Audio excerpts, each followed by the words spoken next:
Hello friends, नमस्कार। Mathematics के अगले सेशन पे हम डिस्कस करने जा रहे हैं नंबर सिस्टम के बारे में। जैसे कि पिछले क्लास में हम लोगों ने मूल रूप से मैथमेटिक्स में क्या क्या चीज़ पढ़ना है, कितने सेक्शन को कवर करना है, हमने इसके बारे में डिस्कस किया था। और साथ ही साथ बेसिक जो मैथमेटिकल ऑपरेशन है, अर्थात प्लस, माइनस, इनटू और डिवाइड, ये जो चीज़ें करनी थी इनके बारे में हमने स्टडी किया।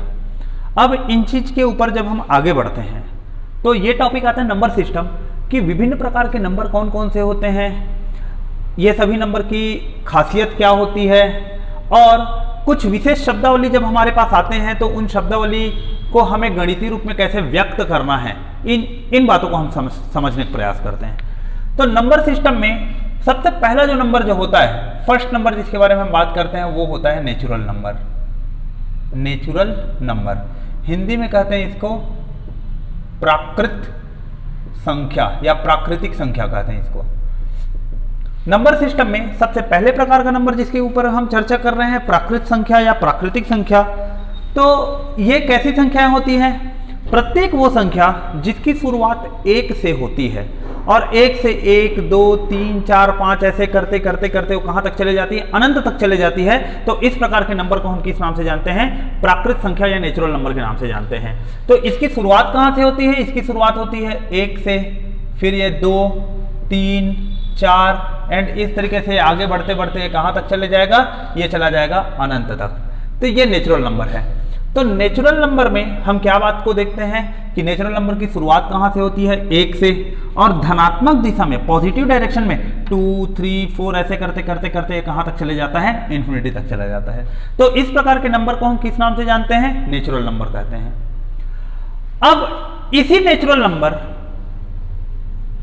को शून्य से जब हम स्टार्ट करते हैं तब यह पूर्ण संख्या कहलाती है, क्योंकि शून्य जो है किसी भी संख्या को पूर्ण कराने में सबसे बड़ा योगदान देता है और दशमलव पद्धति का एक महत्वपूर्ण अंक है।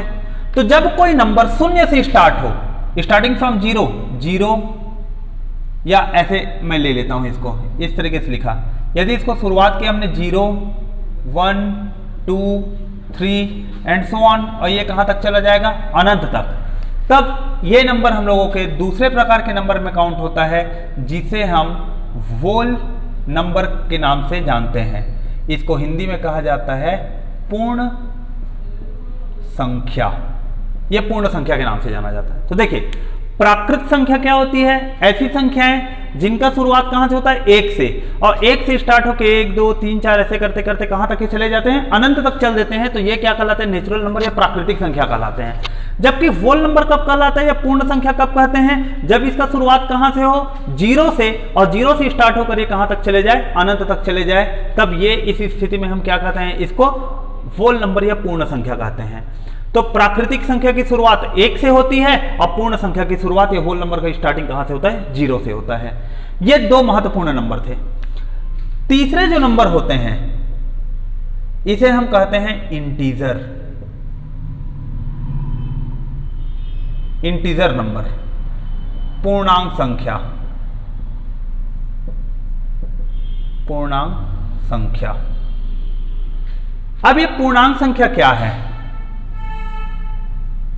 देखिए, ये 1 से शुरू होकर धनात्मक तक गया, ये 0 से शुरू होकर पूरा धनात्मक तक जा रहा है, मगर ऋणात्मक अंक भी तो एग्जिस्ट करते हैं।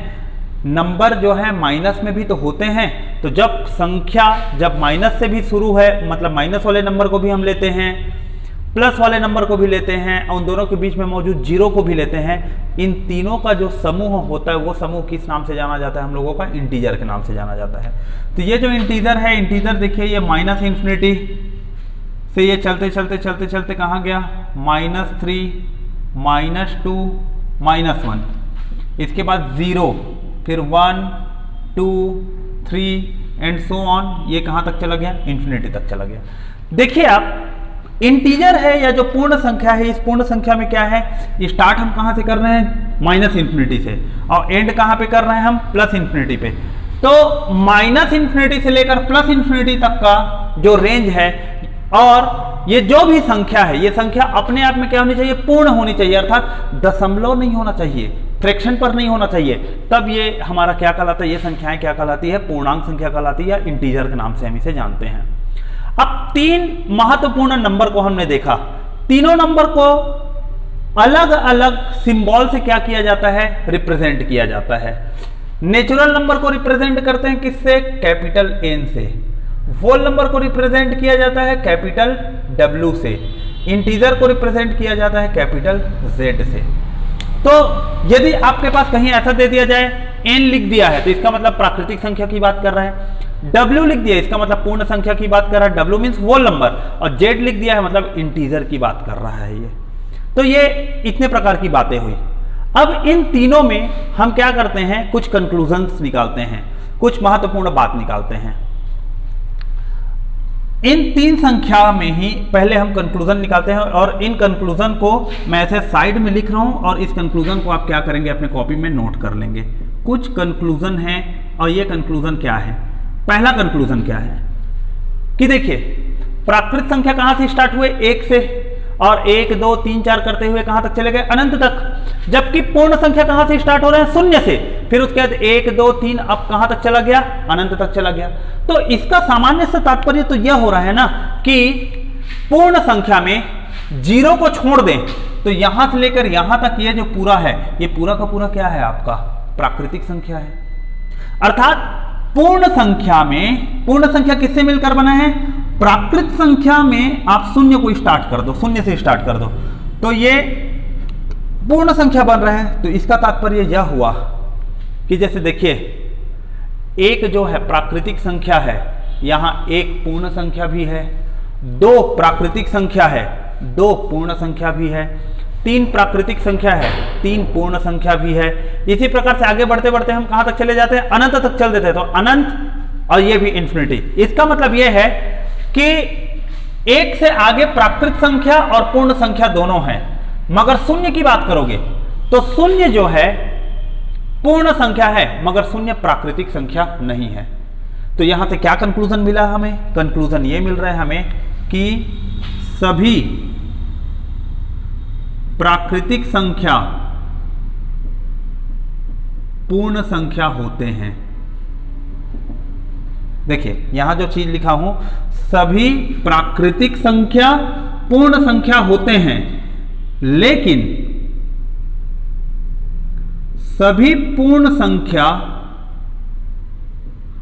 प्राकृतिक संख्या नहीं होते। सिंबॉलिक फॉर्म पे लिखा हूं, आप इसको अपने शब्द में लिख सकते हैं।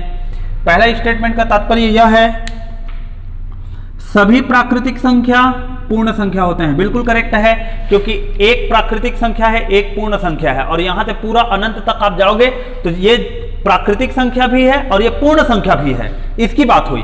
मगर जब आप 0 की बात करते हैं, इस 0 की बात करते हैं, तो 0 केवल पूर्ण संख्या है, प्राकृतिक संख्या नहीं है। इसलिए बोला गया कि सभी पूर्ण संख्या प्राकृतिक संख्या नहीं होते। यह पहला स्टेटमेंट था, यह पहला कंटेंट था।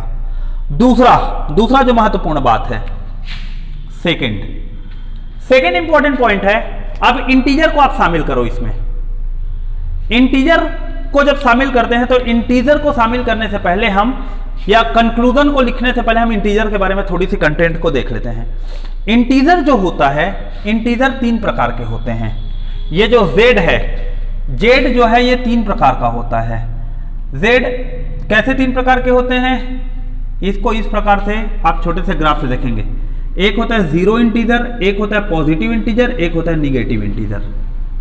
ठीक है, अर्थात निगेटिव इंटीजर, 0 इंटीजर और पॉजिटिव इंटीजर से हम इसको क्या करते हैं, इस प्रकार से रिप्रेजेंट करते हैं। 0 इंटीजर को 0 लिखो या 0 के सामने z लिखो या 0 के सामने z ना लिखो, कोई फर्क नहीं पड़ता इससे।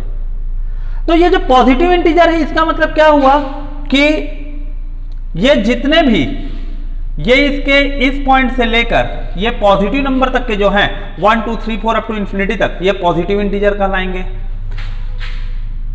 -1 से लेकर -इंफिनिटी तक ये सब के सब निगेटिव इंटीजर कहलाएंगे। और ये जो 0 वाला जो सेक्शन है, ये 0 इंटीजर कहलाएगा। तो ऐसे करके इंटीजर कि प्रकार यदि मान लो कभी पूछ दिया गया, हो सकता है एग्जाम में कभी ऑब्जेक्टिव में ऐसा पूछ दिया गया, पूर्णांक संख्या के कितने प्रकार होते हैं, तो पूर्णांक संख्या 3 प्रकार के होते हैं, ऋणात्मक पूर्णांक संख्या, शून्य पूर्णांक संख्या और धनात्मक पूर्णांक संख्या। तो इसको आप यहाँ ऐसे इस प्रकार से लिखेंगे, ये -z है मतलब निगेटिव पूर्णांक है, ये पॉजिटिव z है अर्थात धनात्मक पूर्णांक है, और ये 0 हो गया। तो ऐसे करके 3 पूर्णांक संख्या होते हैं 3 प्रकार के। तो देखिए दूसरा कंक्लूजन हम क्या लिखेंगे, दूसरा कंक्लूजन है सभी प्राकृतिक संख्या अर्थात 1 2 3 4 अप टू अनंत तक धनात्मक पूर्णांक संख्या को देखो 1 2 3 4 होते हैं, तो हम इसको क्या लिखेंगे, सभी प्राकृतिक संख्या जो है वो पूर्णांक संख्या होता है। बिल्कुल करेक्ट है। मगर इसी में सभी, अच्छा दूसरा जो चीज है पूर्ण संख्या भी क्या होते हैं, पूर्णांक संख्या होते हैं। देखिए सभी पूर्ण संख्या 0 से स्टार्ट हुआ, 0 से 1 2 3 4 अप टू इंफिनिटी, तो 0 से 1 2 3 4 अप टू इंफिनिटी अर्थात ये पूर्ण संख्या भी पूरे पूरे किस में शामिल होते हैं, आपके पूर्णांक संख्या में शामिल होते हैं। मगर इसी के जस्ट अपोजिट यदि मैं लूं कि सभी पूर्णांक संख्या ना तो प्राकृतिक संख्या होते हैं और ना ही पूर्ण संख्या होते हैं, प्राकृतिक और पूर्ण संख्या ये नहीं होते। देखिए क्रॉस का साइन लगा दिया, इसका मतलब यह है कि क्या सभी पूर्णांक पूर्ण संख्या है या प्राकृतिक संख्या है, तो बिल्कुल नहीं। क्यों, उसका रीजन यह है कि ये जो ऋणात्मक है, जैसे -1 की बात किया तो -1 ना तो पूर्ण संख्या है ना तो प्राकृतिक संख्या है। 0 की बात किया तो 0 पूर्ण संख्या तो है मगर प्राकृतिक संख्या नहीं है। इसीलिए तो इस बात को आपको ध्यान देते हुए समझना है, इन 3 चीजों के आधार पर ये हमने 2 मूल कंक्लूजन क्या है निकाला हुआ है। अब ये जो 2 मूल कंक्लूजन हम निकाले हैं, इसको आप वेन डायग्राम के रूप में यदि समझना चाहेंगे तो कैसे समझेंगे। वेन डायग्राम में क्या है, 3 प्रकार के हम क्या करते हैं, वृत्त बना रहे हैं। ये एक छोटा सा वृत्त है, ये प्राकृतिक संख्या बताता है। सभी प्राकृतिक संख्या क्या होते हैं, पूर्ण संख्या होते हैं, तो पूर्ण संख्या को W से बताया। और सभी प्राकृतिक संख्या पूर्ण संख्या जो है वो क्या होते हैं, आपके इंटीजर होते हैं, तो उसको हमने इंटीजर से बता दिया। अर्थात देखो 1 2 3 अप टू इंफिनिटी तक प्राकृतिक संख्या है, इसमें जब आप 0 को एंटर करा दोगे तो ये क्या हो जाएगा, पूर्ण संख्या हो जाएगा। और उसमें जब ऋणात्मक चीजों को आप एंट्री करा दोगे तो क्या हो जाएगा, वो पूर्णांक संख्या हो जाएगा। तो इसी बात को ध्यान रखते हुए चलना, सभी प्राकृतिक संख्या पूर्ण संख्या है, सभी पूर्ण संख्या पूर्णांक संख्या है, मगर सभी पूर्णांक पूर्ण संख्या नहीं होते, सभी पूर्णांक प्राकृतिक संख्या नहीं होते। तो इस डायग्राम को यदि आप याद रखोगे तो आपको ये कंक्लूजन जो है वो बहुत आसानी से ध्यान में आ जाएगा। तो इंटीजर के जो 3 प्रकार थे, हमने ये 3 प्रकार को देख लिया। तो नंबर सिस्टम में भी हमने पहला, दूसरा और तीसरा ये 3 प्रकार के नंबर की बात की। चौथा जो नंबर होता है, 4th वन जो है चौथा नंबर ये कहता है, चौथा नंबर में आता है सम संख्या। सम संख्या किसको बोला जाता है, प्रत्येक वो संख्याएं जो 2 से विभाजित हो जाती हैं। प्रत्येक वो संख्या जो 2 से विभाजित होती है हम उसे क्या कहते हैं, सम संख्या कहते हैं।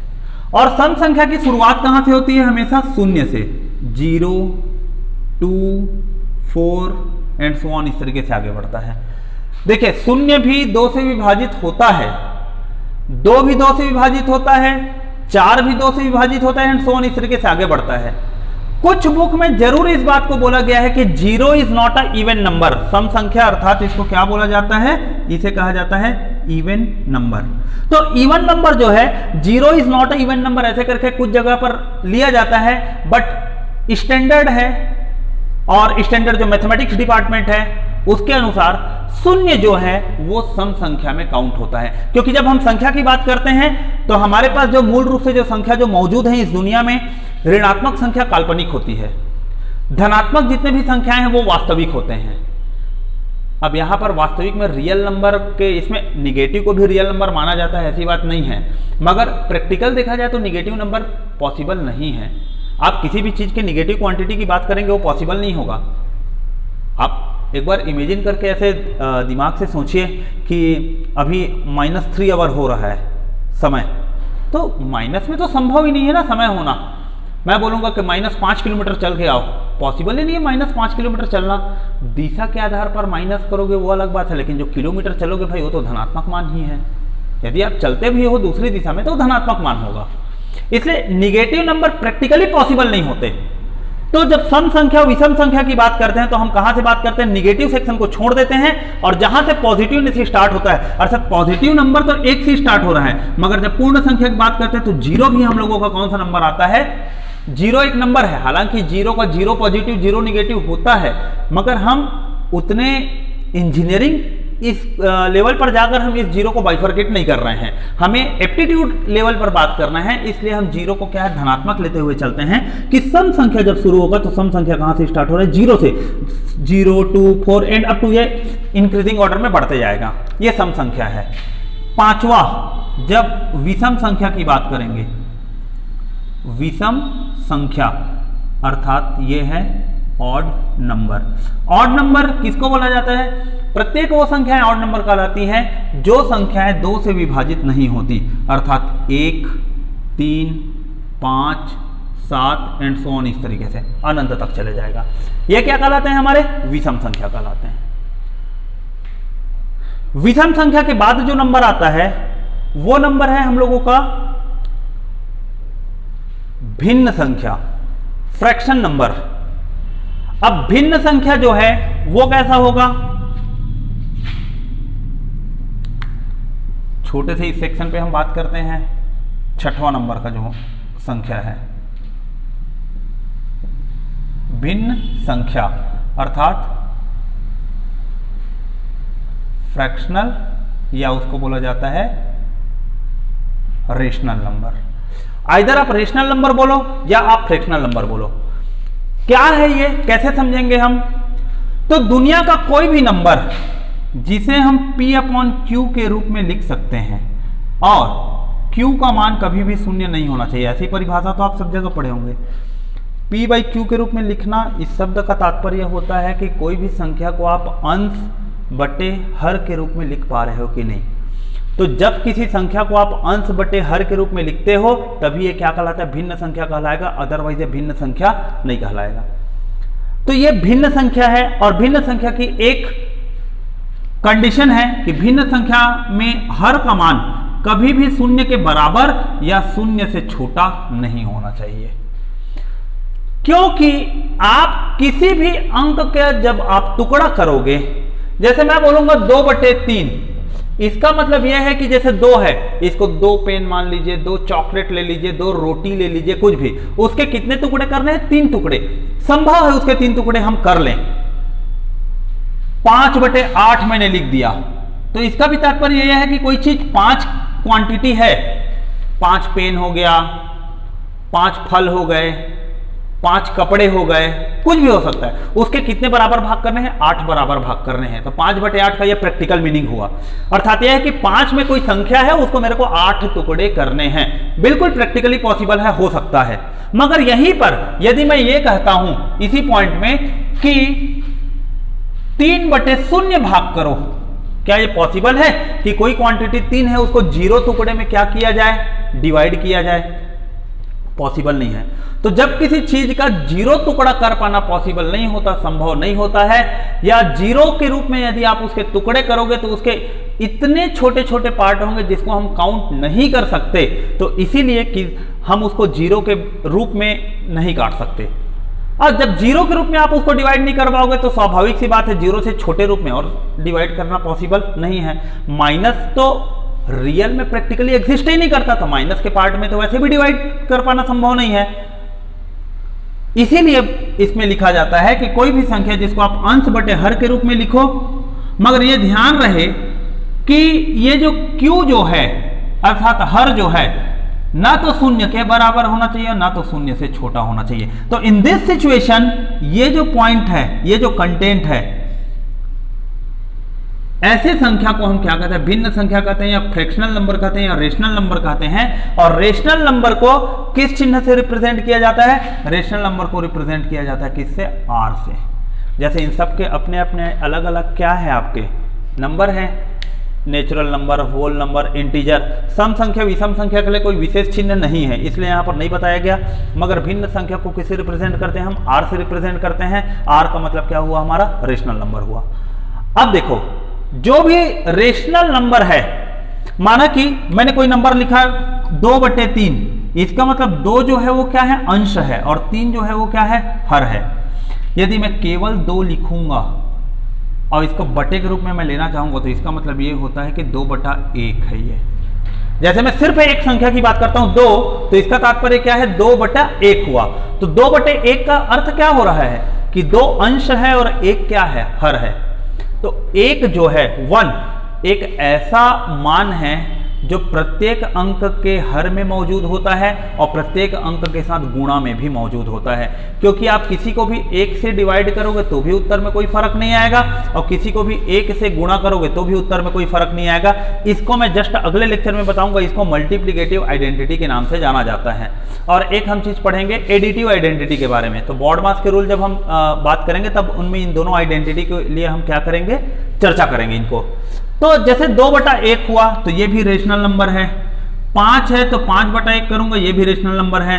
जैसे इधर का कोई निगेटिव नंबर को -3 ले लिया हमने तो -3/1, ये भी क्या हुआ? आपके पास में एक रेशनल नंबर हुआ। तो इसका तात्पर्य ये हो रहा है कि जितने भी नेचुरल नंबर हैं, जितने भी होल नंबर है या जितने भी इंटीजर हैं, इन सब के डिवाइड में हम क्या कर सकते हैं? भाई देखिए, इन सब के डिवाइड में 1 हो सकता है। 1 को 1/1, 2/1, 3/1, 4/1 ऐसे लिख सकते हैं। अब ये कहाँ ∞/1 हो सकता है? ये नंबर है तो इसको 0/1, 1/1, 2/1 ऐसे करके लिखा जा सकता है। इधर आप देखोगे तो -3/1, -2/1, -1/1 ऐसे करके इसको पूरा जितने हैं सब में आप डिवीजन क्या 1 कर सकते हो। आंसर में कोई चेंजेस नहीं आएगा या इस नंबर के वैल्यू में कोई चेंजेस नहीं आ रहा है। तो हमारे पास एक कॉमन कंक्लूजन क्या मिला कि जितने भी प्राकृतिक संख्या, जितने भी पूर्ण संख्या, जितने भी पूर्णांक संख्या, जितने भी सम संख्या, जितने भी विषम संख्या है, ये सब के सब रेशनल नंबर होते हैं। क्यों? क्योंकि सबके विभाजित मतलब सबके हर में क्या मौजूद है? 1 की उपस्थिति है। तो 1 की उपस्थिति होने के कारण ये सब के सब रेशनल नंबर होंगे। मगर इसका जस्ट अपोजिट स्टेटमेंट में बोलूं कि क्या सभी रेशनल नंबर विषम संख्या हो सकता है, सम संख्या हो सकता है, पूर्णांक हो सकता है, पूर्ण हो सकता है या प्राकृत हो सकता है? तो नहीं हो सकता, गलत है। क्यों? जैसे 2/3 की मैं बात करूंगा तो इसके हर में क्या है जी? 3 है। तो ये सिर्फ और सिर्फ भिन्न संख्या होगा या रेशनल नंबर होगा? ये ना तो विषम संख्या है, ना तो सम संख्या, ना प्राकृतिक, ना पूर्ण, ना पूर्णांक। तो तीसरा जो कंक्लूजन हमारे पास आता है वो महत्वपूर्ण है कि सभी natural number, whole number, integer, ये सब क्या होते हैं जी? रेशनल नंबर, रेशनल संख्या होते हैं। मगर सभी rational number, natural number, whole number या इंटीजर नहीं होते। ये ऐसे 3 जो कंक्लूजन है, इन कंक्लूजन्स को आपको क्या करना है? ध्यान देते हुए चलना। क्योंकि देखिए, जब कभी भी गणित में प्रश्न पूछे जाते हैं, एक तो सामान्यतः अब वैसे प्रश्न पूछने का दौर खत्म हो गया। जब पूछा जाता था कि होल नंबर कहाँ से स्टार्ट होता है, प्राकृत संख्या कहाँ से स्टार्ट होते हैं, इंटीजर कहाँ से स्टार्ट होते हैं, अब ऐसे प्रश्न नहीं पूछे जाते। अब कैसे प्रश्न पूछे जाते हैं? कंक्लूजन वाले चीजों को कूट में दे दिया जाएगा, कूट आधारित प्रश्न कर दिया जाएगा और बोल दिया जाएगा भाई कि इस टाइप का अब इसका आंसर क्या होगा करके। जैसे कि देखिए, पिछले साल रेलवे पर एक क्वेश्चन पूछा गया था। मैं क्वेश्चन उठा रहा हूं रेलवे का। रेलवे पर यह क्वेश्चन पूछा गया था कि यह ऐसे ही स्टेटमेंट दे दिए गए थे। स्टेटमेंट यह था कि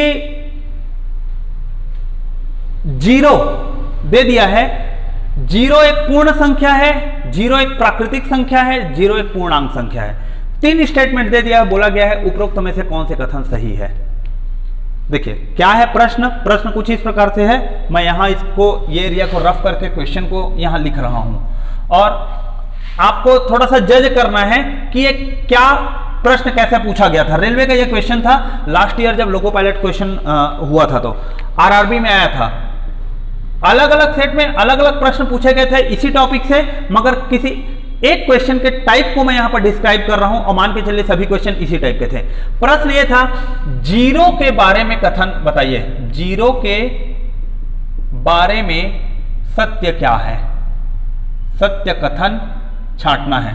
पहला कथन दे दिया है कि यह एक प्राकृतिक संख्या है, दूसरा यह एक पूर्ण संख्या है और तीसरा यह एक पूर्णांक संख्या है। ऐसे करके 3 स्टेटमेंट दे दिए। अब नीचे में क्या दे दिया है, आंसर दिया हुआ है। आंसर ए में क्या दिया है, ए में ऐसा, ए में लिख दिया है केवल एक सही है, बी में लिख दिया है ए में केवल 1 सही है, बी में लिख दिया है 1 और 2 सही है, सी पर लिख दिया है 2 और 3 सही है, डी पर लिख दिया है 1, 2 और 3 सही है। इस प्रकार के क्वेश्चन जैसे आ गया।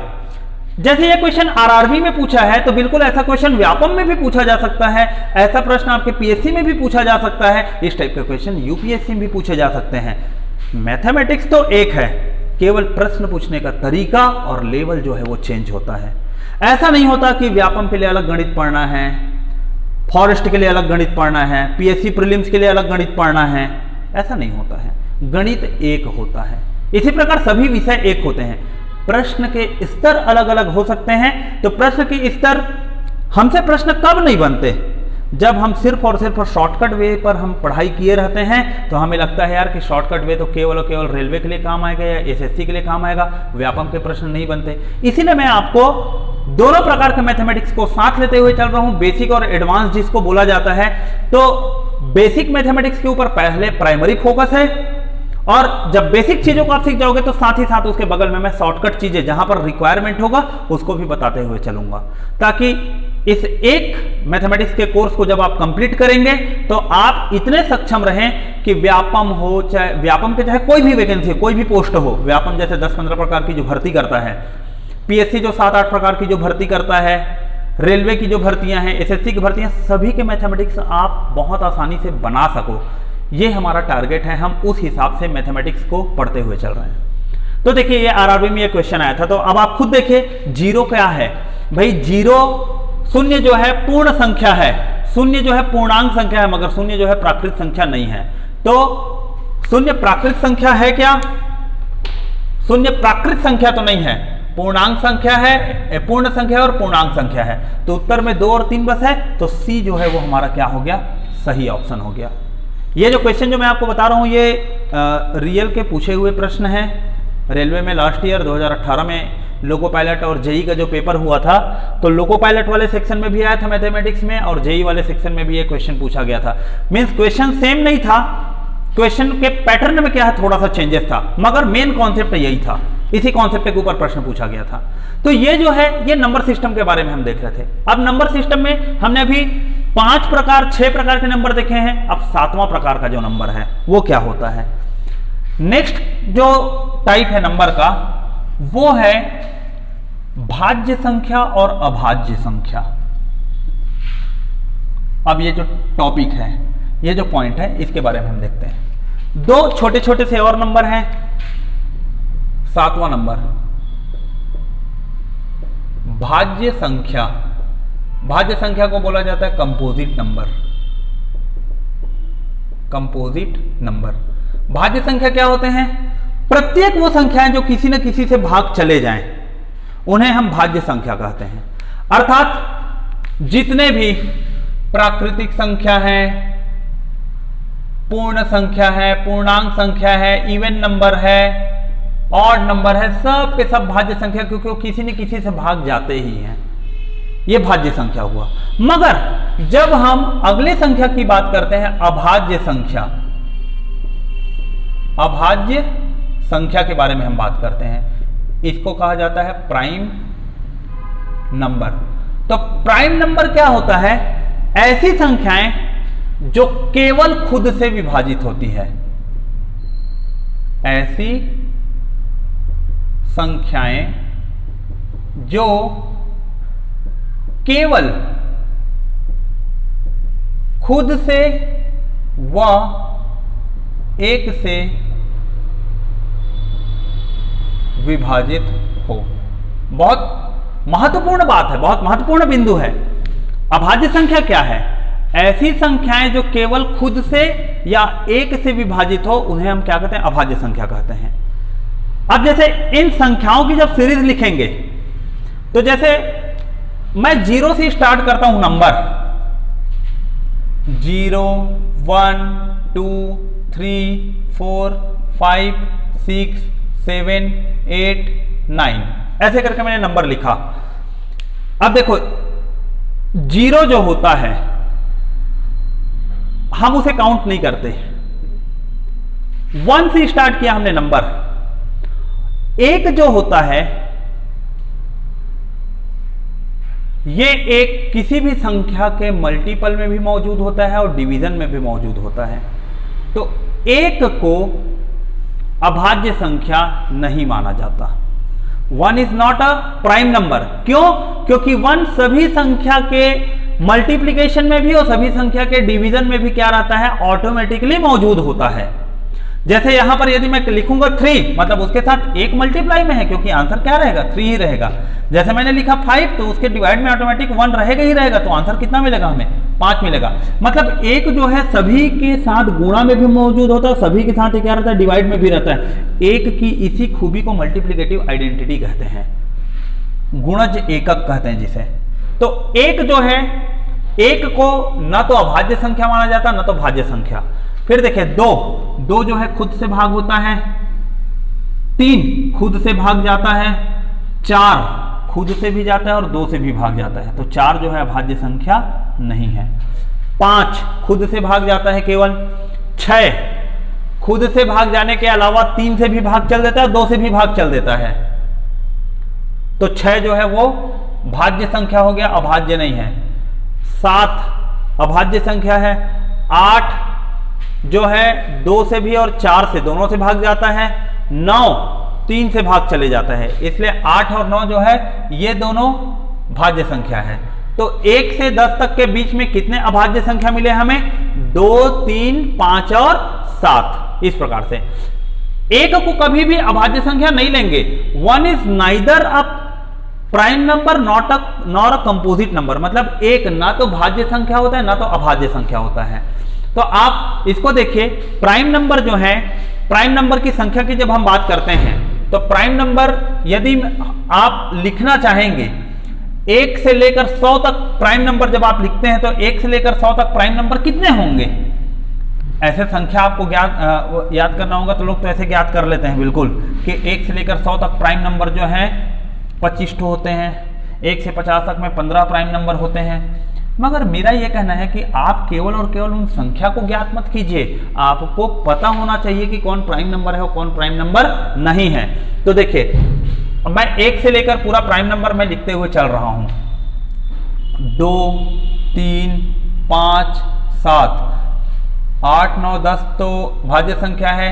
11 13 15 16 छोड़ 17, फिर 19 20 21 22 सब भाग जाते हैं। उसके बाद है 23 24 25 26 27 28 छोड़ दो 29, 30 छोड़ दो 31 32 33 34 35 36 37 38 39 जाता है, 13 3 39, 40 छोड़ दो कितना हो गया 41, 42 छोड़ 43, 43 के बाद 44 45 46 जाते हैं, आ गया 47, 48 भी चले जाता है भाग, 49 चल देता है, 7 7 49 50 भी चल देता है।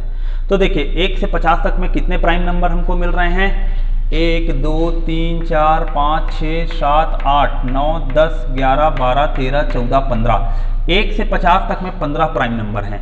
मगर जब इसको 100 तक आपको लेकर जाना है तो 100 तक में देखेंगे 47 48 49 50 51 52 53। 53 जो है वो हम लोगों का क्या होता है? प्राइम नंबर है। 53 के बाद 54 55 56 57 58 59 जो किसी से भाग नहीं जाता। 59 के बाद 61 के बाद आ जाता है हमारा 67 के बाद 68 69 70, फिर आ जाता है 71, फिर आ जाता है 73 के बाद 77 नहीं आता, इस बात को ध्यान रखना है। 74 75 76 77 78 79, 79 के बाद 80, 81, 82, 83। 83 देखिए किसी से जाता है क्या भाग? नहीं जाता किसी से। 83 के बाद 84, 5, 6, 7। 87 जाता है, 29 या 87 होता है, 29 3 जा। 90, 91 भी है। 91 किस प्रकार से है? यदि आप देखेंगे तो 91 जो है 14 सत्ते 98, 13 सत्ते 91 होता है, 13 7 जा। 92, 93, 31 3 93, 94, 95, 96, 97, 97, 98, 99, 100। कोई एक नंबर बीच में मिसिंग है ऐसा लग रहा है मुझे। 15 तो हो गया था, 16, 17, 18, 19, 20, 21, 22, 23, 24। एक नंबर मिस हो रहा है इन्हीं के बीच में। 53 है, 54, 5, 6, 7, 8, 9, 61, 62, 63, 21 3 63, 64, 65, 66, 67, 68, 69, 70, 71 नहीं जाएगा, 72, फिर है 73, 71 के बाद 72 जाता है, 73 नहीं जाएगा, 74, 75, 83 के बाद एक नंबर है 89 एंड देन 97। ओके, मिल गया। तो ये देखिए, ये इतने जो नंबर हैं, इन नंबर्स को कम से कम आपको याद रखने हैं कि 1 से लेकर 100 तक के बीच में कौन कौन से हैं। ये जो नंबर है 1 से लेकर 50 तक 15 नंबर होते हैं, और ये जो नंबर है ये 10 हैं। तो टोटल मिलाकर कितने हो जाते हैं हमारे पास में? 25 हो जाते हैं। तो प्रश्न ये पूछा जाता है 1 से 50 तक अभाज्य संख्या कितने हैं जी? 15। 1 से लेकर 100 तक कितने अभाज्य संख्या है? 25। बोल दिया जाएगा 50 से लेकर 100 तक कितने अभाज्य संख्या है? तो 10। कभी आपको ऐसा पूछ दिया जाएगा 70 से लेकर 100 तक कितने अभाज्य संख्या है? तो गिन दो, 1 2 3 4 5 6। मगर क्या है, आपको ये संख्या कम से कम पता होना चाहिए, तब तो आप प्रश्न को बना पाओगे, और ये प्रश्न किसी भी रूप में पूछा जा सकता है। तो हमें इन बातों को क्या करना है, ध्यान देते हुए चलना है।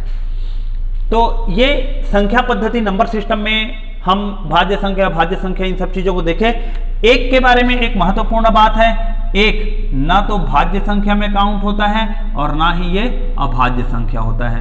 1 is neither a prime number nor a composite number. तो इस बात को बहुत अच्छे तरीके से ध्यान देते हुए चलना है।